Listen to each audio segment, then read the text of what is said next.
Assalamualaikum warahmatullahi wabarakatuh. Perkenalkan, saya Miftah Roma Masudi dengan NIM 2004150101022, mahasiswi jurusan Teknologi Pendidikan kelas B angkatan 2020, Fakultas Ilmu Pendidikan, Universitas Negeri Makassar. Video ini dibuat untuk memenuhi ujian tengah semester mata kuliah pengembangan peserta didik. Oke, selamat belajar teman-teman.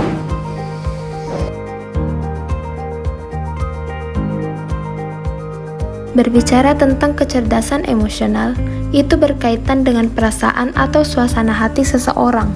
Kecerdasan emosional memiliki banyak istilah, diantaranya AI, Emotional Intelligence atau EQ, Emotional Quotient. Kedua istilah ini memiliki arti yang sama, namun EQ memiliki arti pengukuran di dalamnya. Kecerdasan emosional adalah kemampuan untuk mengenali diri sendiri dan orang lain, kemampuan mengendalikan dan mengatur diri, menempatkan motivasi dan empati, dan mampu melakukan interaksi sosial pada situasi dan kondisi tertentu, serta mampu beradaptasi terhadap reaksi serta perilaku.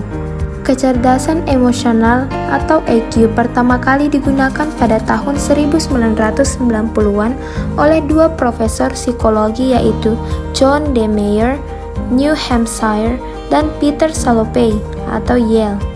Dan selanjutnya dikembangkan oleh seorang jurnalis yang bernama Daniel Goleman pada tahun 1995 dalam bukunya yang berjudul Emotional Intelligence: Why It Can Matter More Than IQ.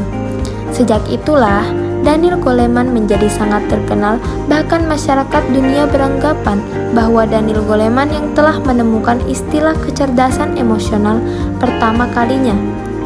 Dalam bukunya itu, proses kematangan EQ yang dikemukakan oleh Daniel Goleman terdiri dari: yang pertama, kesadaran diri atau self-awareness. Kompetensinya seperti penyadaran emosi diri, self-assessment, dan percaya diri. Yang kedua, pengelolaan diri atau self-regulation.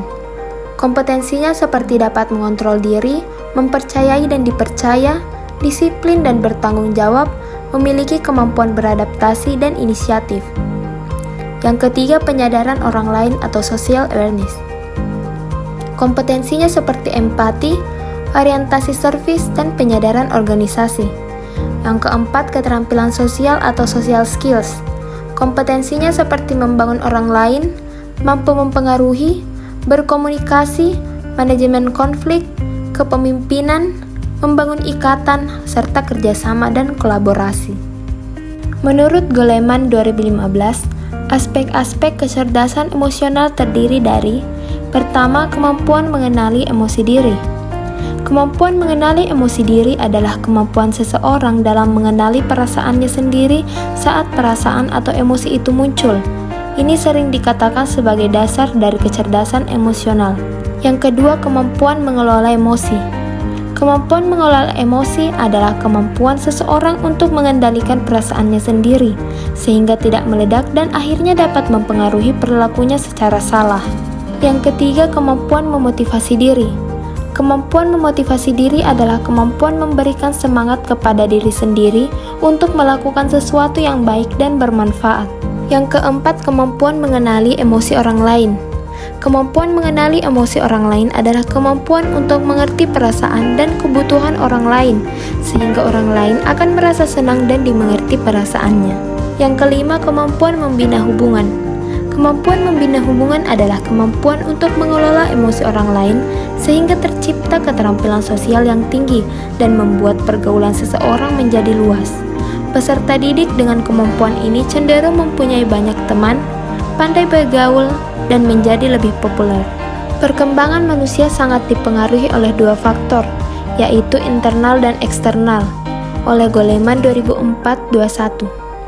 Menjelaskan bahwa ada beberapa faktor yang mempengaruhi kecerdasan emosional, yaitu: yang pertama, faktor otak. Mengungkapkan bagaimana otak memberikan tempat istimewa bagi amigdala sebagai penjaga emosi, penjaga yang mampu membajak otak.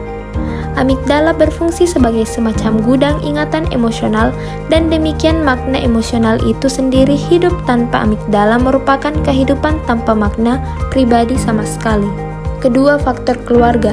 Kehidupan keluarga merupakan sekolah pertama dalam mempelajari emosi, yaitu belajar bagaimana merasakan dan menanggapi perasaan diri sendiri, berpikir tentang perasaan tersebut. Goleman berpendapat bahwa lingkungan keluarga merupakan sekolah pertama untuk mempelajari emosi. Ketiga, lingkungan sekolah. Setelah lingkungan keluarga, kemudian lingkungan sekolah mengajarkan kepada anak sebagai individu untuk mengembangkan keintelektualan dan bersosial dengan sebayanya, sehingga anak dapat berekspresi secara bebas tanpa terlalu banyak diatur dan diawasi secara ketat.